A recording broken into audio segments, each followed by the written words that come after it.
Crooked cop is caught in the act on his own body camera video. The key piece of evidence led to the conviction of a former MTSU police officer just this month. Imagine this: an American sheriff sworn to protect the people secretly. The cartel's hidden boss turning his badge into a border key, escorting tons of fentanyl and meth through checkpoints with just a nod. From a small Florida county to the busy lanes of El Paso, investigators say the numbers didn't lie. Over 100 arrests, massive quantities of illegal substances seized, hundreds of weapons recovered, and millions traced through suspicious financial routes.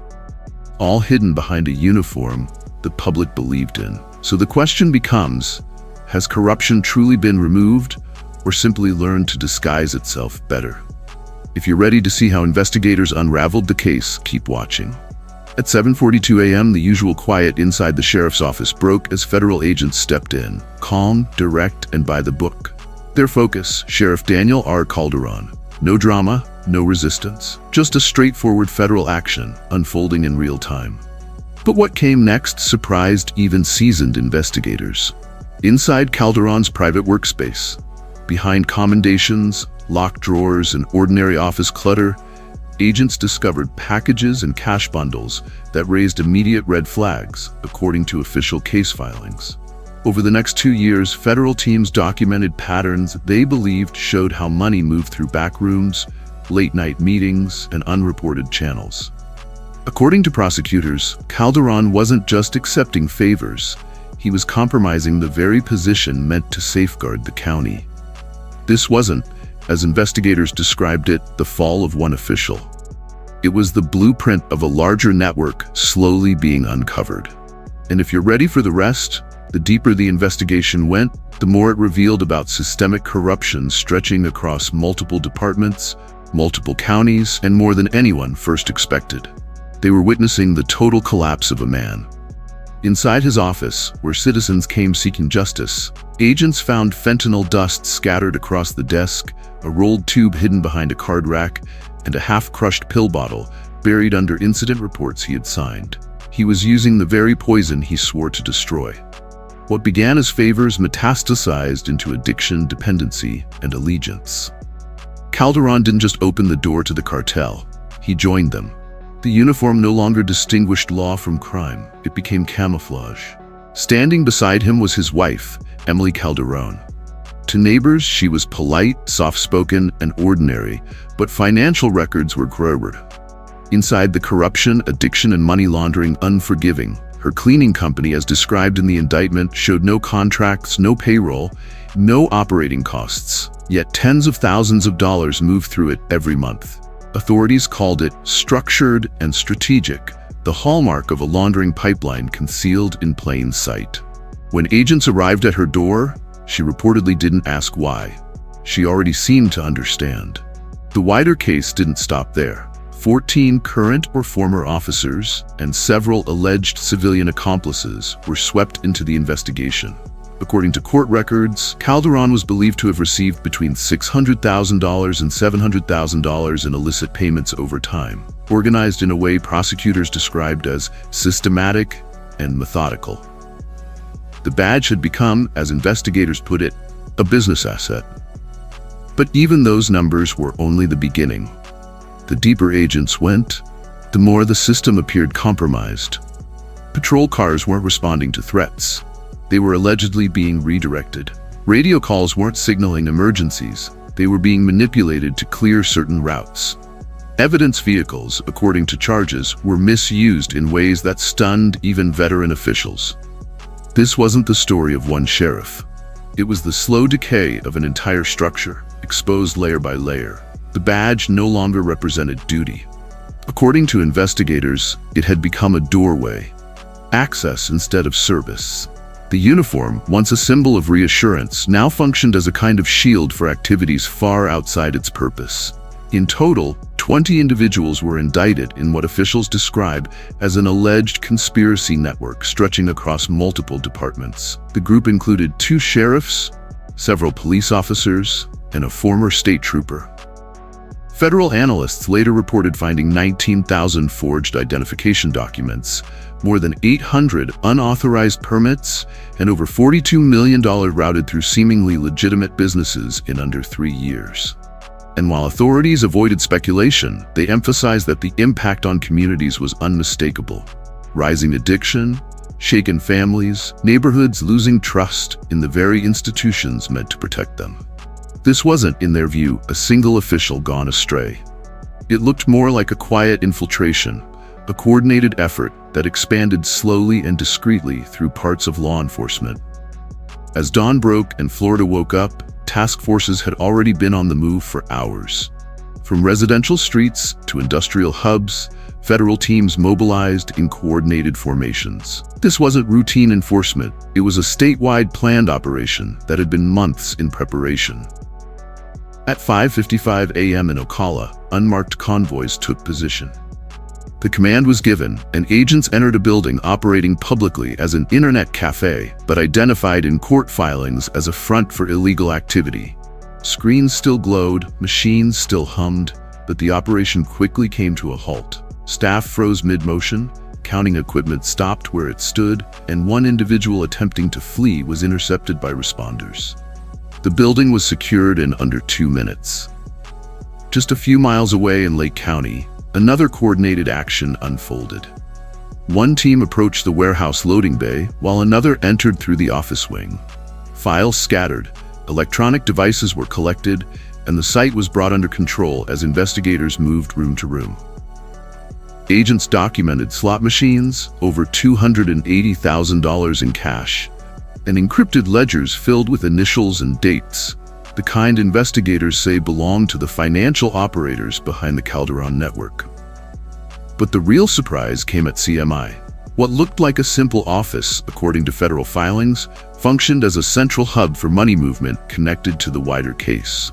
Inside, authorities reported finding hundreds of firearms, large quantities of seized contraband, and financial records, outlining transactions that stretched far beyond county lines.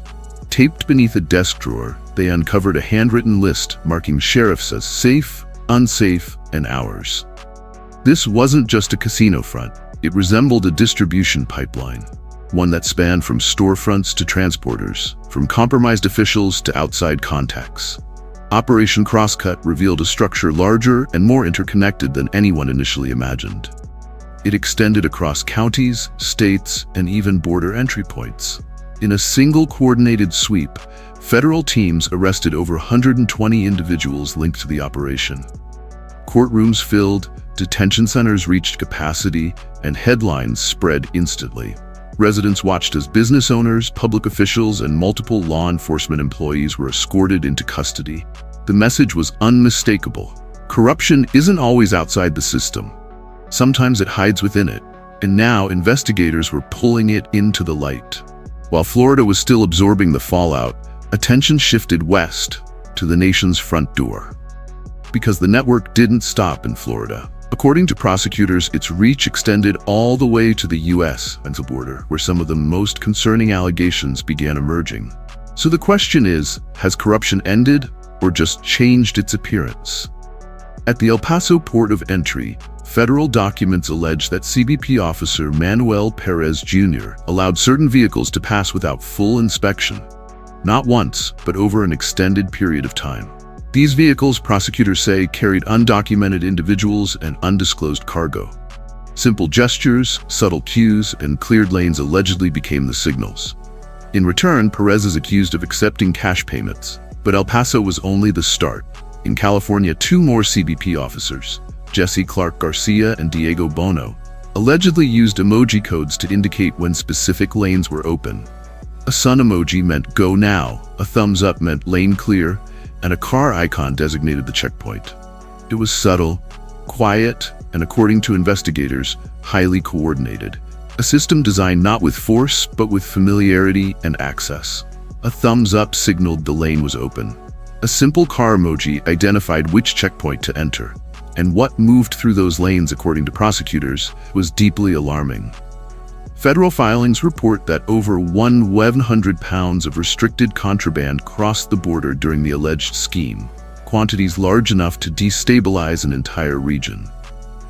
Meanwhile, investigators say some of the officers involved enjoyed high-end shopping trips, luxury resort stays, and even investments in racehorses, expenses prosecutors allege were linked to illegal payments. But the most unsettling case surfaced at San Isidro, America's busiest land crossing. There, CBP officer Leonard Darnell George, according to trial records, didn't rely on coded messages at all. Prosecutors stated he accepted more than $400,000 in bribes to allow certain vehicles through without proper inspection. When the case went before a jury, the verdict came quickly. His 23-year federal sentence sent shockwaves through the agency, and still, the investigation wasn't finished. Under Operation Valley Takedown, agents uncovered allegations involving a Border Patrol officer, Alexander Bennett Gindley. According to charging documents, he was accused of transporting illicit cargo while on duty, using his official patrol route as cover. Not after hours, not quietly, but in uniform, blurring the very line between authority and misconduct. The uniform, once a symbol of protection, had become, in the words of investigators, a disguise. And that's the real danger here. It isn't only what crossed the border. It's what happens when the people trusted to stand guard become part of the vulnerability. When those meant to reinforce the gate instead weaken it, every checkpoint becomes a possible opening. Every badge, investigators say, had the potential to become a T. And that's the pattern emerging now. Not a handful of isolated offenders, but what officials describe as a slow, intentional infiltration. A structure built quietly, piece by piece, stretching from small-town sheriff's offices to some of America's busiest border checkpoints.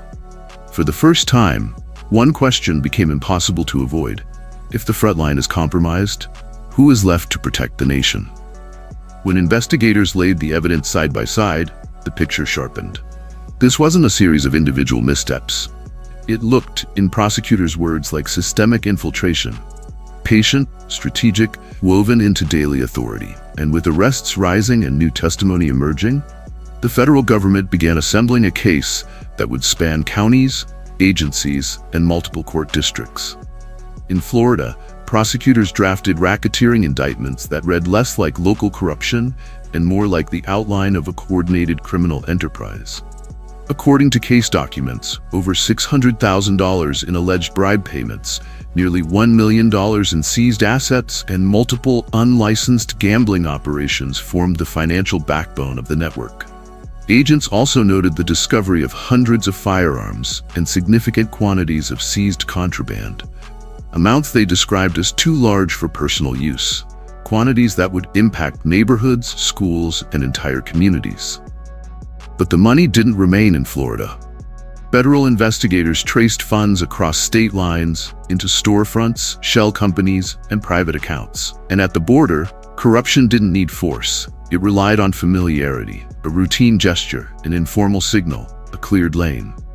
Prosecutors reviewing records estimated that dozens of crossings were compromised over time, allowing both undocumented individuals and uninspected cargo to pass through without proper review. As the investigation widened, courtrooms filled. Some defendants walked in wearing suits. Others arrived in restraints. Some were emotional, others unmoved. But a few, the ones believed to be most deeply involved, sat expressionless, as if they had long anticipated the outcome. Cooperation agreements started forming quickly. Krishna, once a confident financial handler in the operation, began turning over coded ledgers, messages, and recorded meetings. Border inspectors facing long sentences chose to disclose in detail how lanes were allegedly cleared, how officers were approached, and how easily a favor could evolve into obligation. Each confession uncovered another thread, and as investigators pulled on them, more names surfaced. What shocked the public most wasn't the size of the network, it was the simplicity of its openings, how vulnerability grew quietly in small, overlooked moments until the entire system was at risk. No dramatic heists, no spy movie scenarios, just money, access, and trust. The basic ingredients investigators say were quietly exploited. A badge, a uniform, a position of authority. Sometimes that was all it took. For communities, the fallout is already visible. Hospitals report rising cases related to dangerous substances. Neighborhoods struggle with shaken confidence. Families wonder who they can rely on. Federal officials now estimate that when all financial records are mapped out across counties, ports, payment routes, and shell companies, the total impact may reach into the hundreds of millions, perhaps more. But the real cost isn't measured in dollars. Trust takes years to build and seconds to lose. The story doesn't end with arrests. It begins with what comes next: rebuilding, reforming, and deciding whether the cracks in the system will finally be sealed or whether someone else is already waiting to step through them. What you've heard isn't fiction. It's a reminder of what silence can enable. And if you believe it's time to confront that, share and leave your thoughts below. The fight for accountability doesn't stop here. Ultimately, this isn't simply about Sheriff Daniel R. Calderon, Emily Calderon, Victor Vic Serrano, or the officers accused of trading their responsibilities for financial gain. It points to something far more unsettling. What happens when the very people meant to guard the door begin opening it from the inside? Corruption doesn't arrive with alarms or headlines. It shows up quietly, like a favor, a shortcut, a small compromise that goes unnoticed. And once rooted, it spreads slowly, confidently, until the system still looks solid on the outside, but feels hollow within. A badge means little without integrity. Power means nothing without accountability. Communities rely on trust, the belief that those sworn to protect them will actually stand on the right side when it matters most. When trust breaks, the damage isn't just legal. It becomes emotional, cultural, and deeply personal. It reaches every neighborhood, every school, every family. And this case reminds us of a fundamental truth. Cartels don't overpower a system, they infiltrate it. Not through force, but through money, silence, and convenience. A system fails not when outsiders push in, but when insiders stop defending it. If we want a safer, stronger nation, we can't look away. We can't pretend this issue only exists somewhere far from home. Corruption grows in the spaces where people assume no one is paying attention. So if you're still here, if you understand the gravity of what we've uncovered, share this story. More eyes matter, more awareness matters. Sunlight has always been the one thing corruption cannot survive. What we've detailed today is part of Operation Crosscut, a sweeping investigation that, according to federal filings, exposes structural corruption inside American institutions. Through verified records, seized assets, encrypted communications, and testimony from officials, the story forms a stark picture of how criminal networks can quietly embed themselves inside systems meant to guard the public. The narrative is chilling but measured, a tense balance between shock and restraint, raising urgent questions about accountability, public trust, and the fragility of institutions we rely on. It feels both timely and timeless. A cautionary reminder that transparency is not optional, it is essential. According to the FBI and DHS, more than 126 individuals have been arrested in Florida, including 14 current or former officers, along with 20 individuals in Mississippi. Among them, 2 sheriffs, Milton Gaston and Bruce Williams. At the border, cases involving CBP personnel, such as Omar Moreno and Leonard Darnell George, have resulted in federal sentences ranging from 4 to 23 years. Following the seizure of significant quantities of contraband, hundreds of weapons, and over $42 million linked to illicit financial activity. Undercover operations also documented between $600,000 and $700,000 in alleged bribe payments, revealing close coordination between federal and local agencies as they unraveled the network. And while those numbers are staggering, the impact goes beyond statistics. It reaches into everyday life and asks whether we are willing to demand something better. Final verdict: justice and the dark truth. FBI, DHS, IRS, and local agencies. This has reduced the flow of drugs into communities, restored public trust through transparency, and supported reforms such as a 5-year lobbying ban for officials. Nearly $1 million in assets were seized in Florida, contributing to anti-crime funds, with an estimated overall impact reaching hundreds of millions of dollars. The investigation behind Operation Crosscut reads like a cinematic expose, a detailed, gripping look at systemic corruption inside American institutions. Through documented evidence, seized financial records, encrypted communications, and testimony from officials, it forms a chilling portrait of how criminal networks can quietly embed themselves into systems meant to uphold justice. The narrative remains tense yet measured, revealing the truth with precision rather than exaggeration. It raises urgent questions about public trust, accountability, and the fragility of legal safeguards. A cautionary tale that feels both timely and timeless, urging viewers to demand transparency and reform before cracks become fractures. And that leads us to the darker truth. When the gatekeeper becomes the key holder, the entire structure is left exposed. From massive financial transfers to the discovery of large-scale contraband and unauthorized weapons, all traced through a web of alleged misconduct, the message is unmistakable. Corruption doesn't simply vanish. It adapts, it hides, it changes its skin.